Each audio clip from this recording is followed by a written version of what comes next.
I represent the Smile of the Child, which is actually a founding member of Missing Children Europe.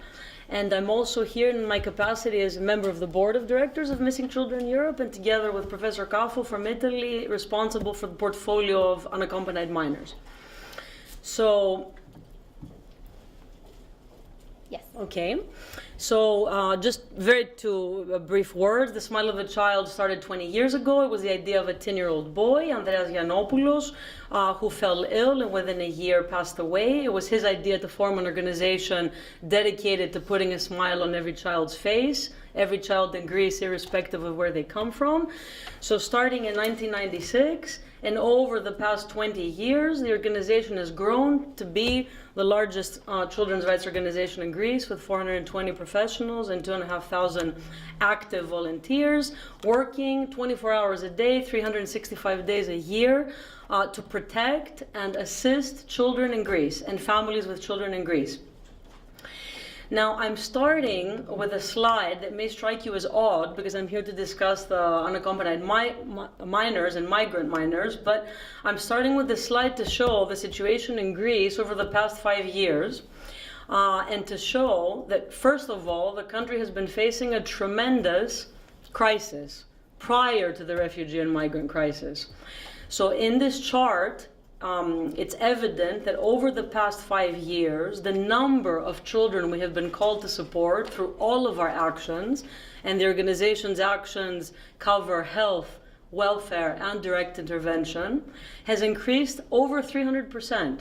So a few years ago, we were helping 20,000 children a year. The next year, we helped 50,000 children a year, 60,000. 2015, we helped 90,000 children. So this comes to show that the country, which now is called to face an unprecedented humanitarian crisis, has already been facing a tremendous crisis of its own, which has been affecting its children. So now we have this extreme situation that we're facing, and I've outlined here on this slide some very basic elements. First of all, it's something unprecedented. It's a humanitarian crisis, and for the first time, an EU member state is receiving humanitarian assistance. So all of the issues that we're discussing here today and that you will be discussing tomorrow in the context of this training take on a very particular meaning under this precise context that the country is facing. First of all, the country has changed. It started by being an arrival country, a transit country, and now it's a reception country. Since 2015, over 1 million refugees and migrants have arrived in Greece. A third of them, more than a third of them, children. Imagine that there have been months that we have been receiving 80,000 people in a month. 1,000 to 2,000 people in one day. I'm emphasizing these numbers so that we can have in context the relocation scheme and the figures that we're discussing about the relocation of people to other European countries, just to understand what it means exactly vis-a-vis the numbers that we're facing in the country. Today, we estimate, even though official sources show about 60,000, we estimate that there are approximately 100,000 refugees and migrants in Greece. Of these, the official estimates, meaning reported, recorded, or 2,000 to 3,000 unaccompanied minors, but we estimate that it's nearly 10,000. So this is critical, and we're called to face it in all different ways, from the very basic needs to the more complicated ones. At the same time, we're facing a set of difficulties parallel to the actual humanitarian crisis. And what are these? Lack of preparedness, lack of coordination, total lack of coordination, lack of cooperation, lack of funds, lack of transparency, and lack of supervision on all levels. We don't have data. There's a difficulty in screening and recording. I'm talking about unaccompanied minors specifically. We don't have enough accommodation facilities. Many, as you heard earlier from the EC coordinator, are kept in inappropriate facilities, police facilities, detention centers, with conditions that are subhuman. Legal procedures in our country and the guardianship system are very difficult and move very slowly, so this doesn't help.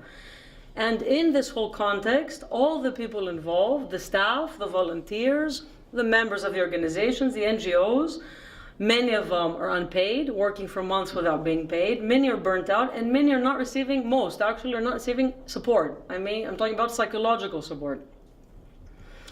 I should also mention here, though I did not record it officially on the slide, that there's also a plethora of actors that are engaged just in an opportunistic way, getting loads of money that's not going to those who need it, with no coordination, no supervision, and even engaged in inappropriate and criminal activities.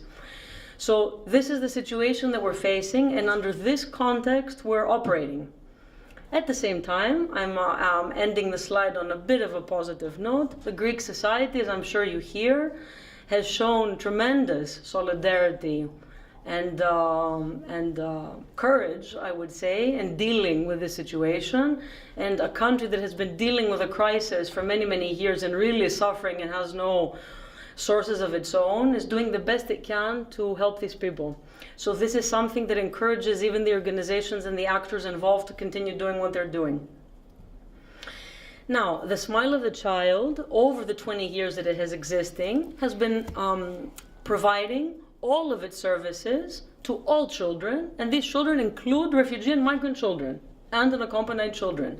All of our services include shelter. We have homes, sheltering to children, efforts to reunite them with their families, sheltering to families, handling emergency cases directly, providing preventive medical exams and therapies, activating its services. As Federica said, we're running the 116,000 line, so dealing with the missing children, also on a cross-border level.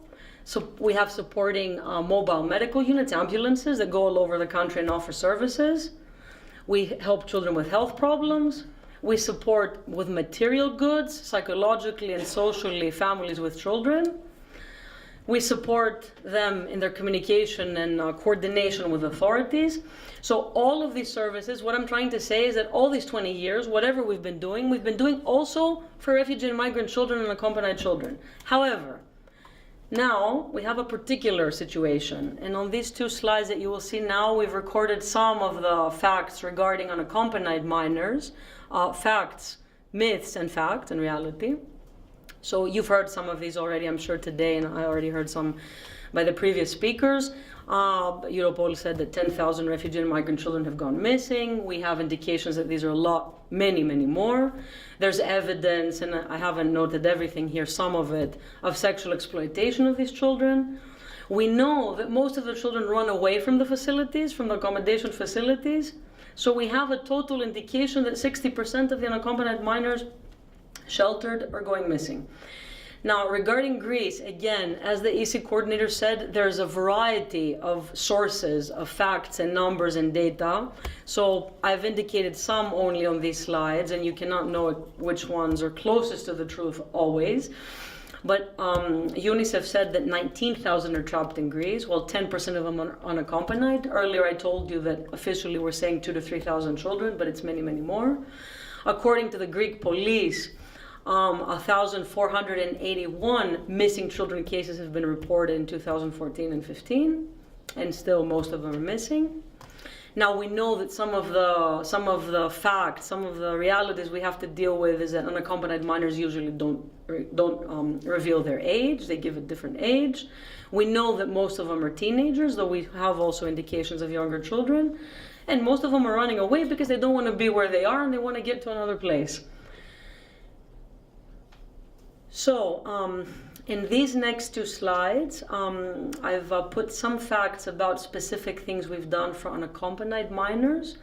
So, in this particular critical period from the 1st of January of 2015 until today, we have handled 28 cases of missing unaccompanied children. This means they're reported to us as missing, and we activate all our services.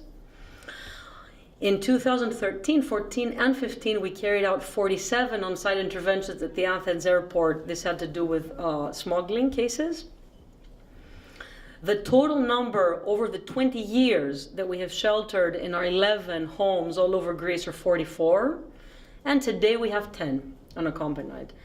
Obviously, we would like to accommodate many more, but our existing homes are full of 377 children. We have facilities that we would like to be able to provide for these children if we find the finances to refurbish them and to staff them with people. We do have available structures, is what I'm trying to say. We have succeeded in reuniting 22 children with their families over the years, and here I've indicated some of the countries of reunification: UK, Norway, Germany, Switzerland, Sweden, Belgium, the Netherlands, and the countries of origin of these children: Afghanistan, Iran, Syria, Iraq, and Albania. In these slides, we put some photos of the children because we know them by name, we care for them, we love them, and they're happy children. And what the Smile of a Child is proud to say is that we've never had a child run away from our homes, because the way we address them and we care for them is such that they know we're doing the best we can do to help them either reunite, either go to where they want to go, or get the care that they want and the assistance. And this is a critical element in how you handle children and unaccompanied minors in particular.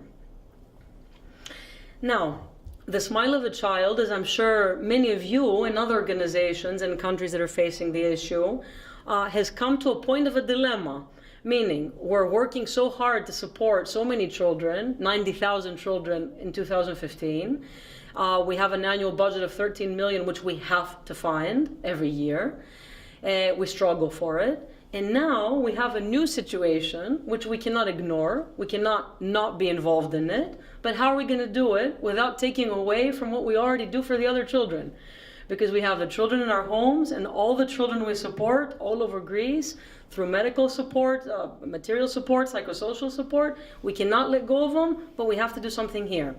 Now, we're these past couple of months, trying to fundraise and to come up with ways of getting specifically funds to do these activities. However, even though we have not yet received any new funds, we have started doing specific things over the past couple of months.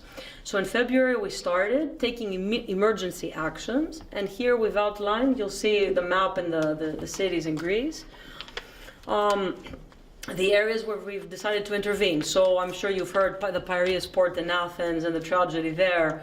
We began a permanent presence there with a mobile unit. I'll show you photos and everything for every one of these points. Lesbos, the island that has the most of the influx coming in. Cherson, Nea Kavala, Diavatai, Nidomeni are all areas in northern Greece that maybe you've heard from the news. So we've supported in total, in almost 1 month's time, 12,125 refugee and migrant children in these areas that I mentioned to you. Of course, we've utilized a lot of volunteers. It was very important for us to have our volunteers. We've used 267 volunteers with more than 1,000 hours of work.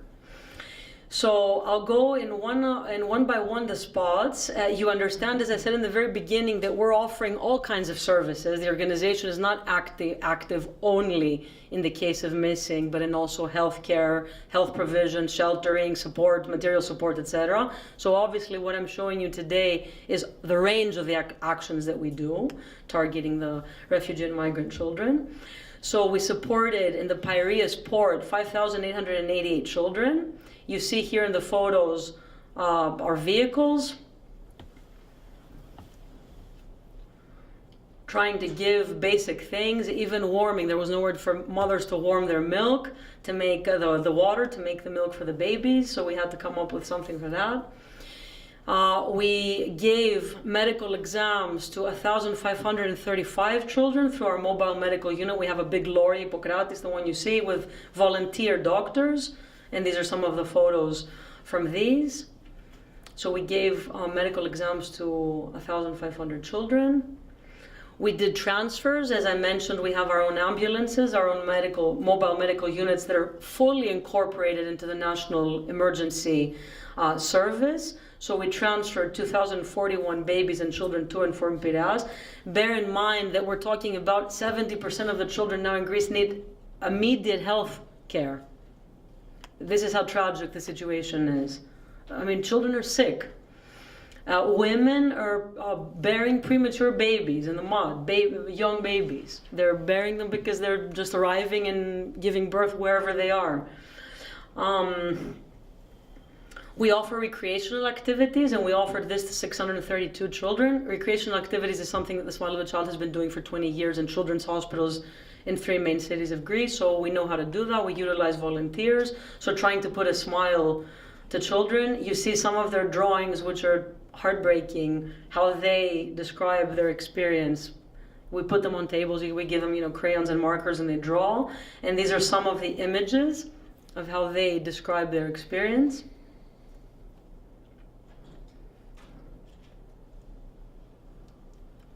So this is all Piraeus.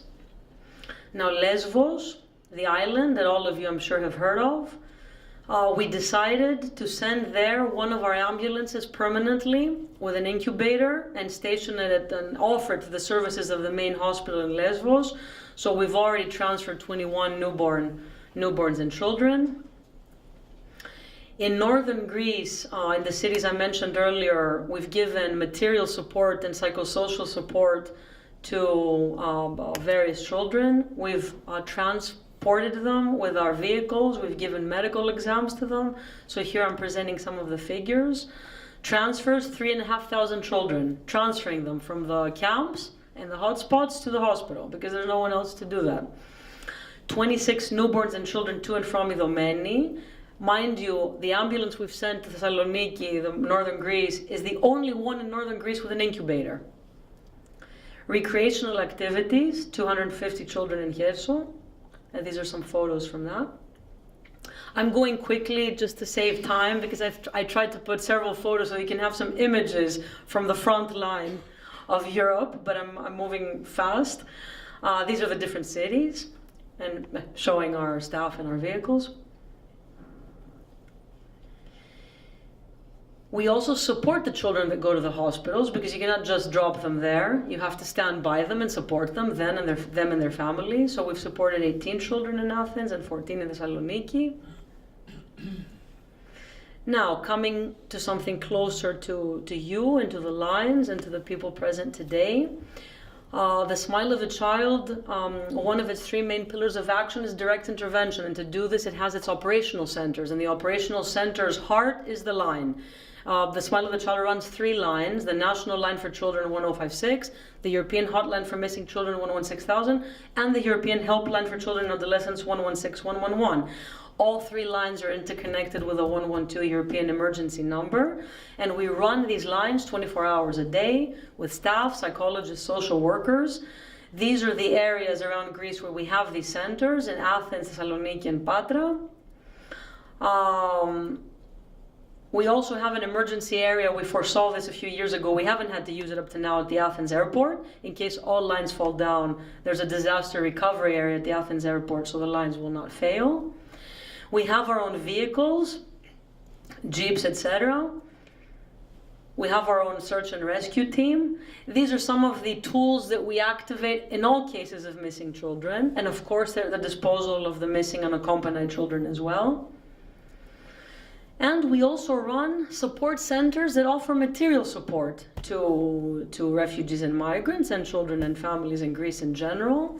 And we're mobilizing this in particular at this moment because we have critical issues such as goods coming in with no coordination, food spoiling, not being transported appropriately, not being stored in proper fridges and storage areas. So because we have experience of running 12 support centers all over Greece for many years now, we are mobilizing these support centers and the vehicles and the storage areas and the staff to help also these people in need. And these are some of the photos of our vehicles that of course operate according to all the safety and hygiene standards for transporting and storing and distributing goods. Leaflet, and this is just a quick view of it. MC already has it. This actually was the first thing we thought about before we started doing these emergency actions that I've just been presenting to you.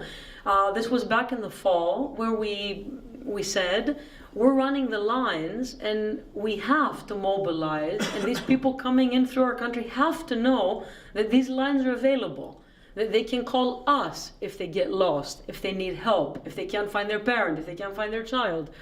So this is the very first thing we created. I have some of them to give to you. We've been distributing these broadly to refugee and migrants in all the different spots, hotspots, centers, camps all over Greece, to authorities and other bodies active in the field. So the aim is to make these people know the 116,000 number and the 116,111 number. This is where you call if you need help. We translated the brochure in 5 languages. It's English, French, Greek, of course, and then Farsi and Arabic, so that people can read them and people can know where to turn. And we encourage organizations in other countries as well, where you're able to, we can send you this, you can translate it in your own language, you can use it in your countries. We think this is critical. 2 minutes, okay. Yeah. Okay, so all of this that we're doing with support by companies and individuals. As I mentioned to you, we have not yet raised funds, official funds. We're in the process of, and we have some good indications to support these activities. We want to do a lot more. We have a lot more capacities to accommodate children, unaccompanied minors, to care for them, to help them, to protect them, to inform them, to give them legal advice, to help them reunite with their families. We can do a lot more if we have support, and that's what we're trying to do. We cooperate with all of the actors involved and all of the authorities. And we need and we call for the urgent coordination. In the very beginning, I mentioned to you that this is a problem. This is very sad for us operating in Greece, that there has been an absolute chaos in the country, absolutely no coordination, multitude of ministries, bodies, actors, NGOs involved with no one commanding it. There's some efforts recently of trying to improve the situation, but still there's a long road ahead. The danger is that in this process, coming to the topic of the training seminar and what we're all discussing here, we have these thousands of people in Greece and we have these thousands of children in Greece, and surely they're moving around and no one knows what's happening to them. We're trying to inform our authorities, all actors of our services. We will continue doing our efforts to improve this, so that they know that at least there is somebody who's trained and able to handle this particular need, the category of the missing children.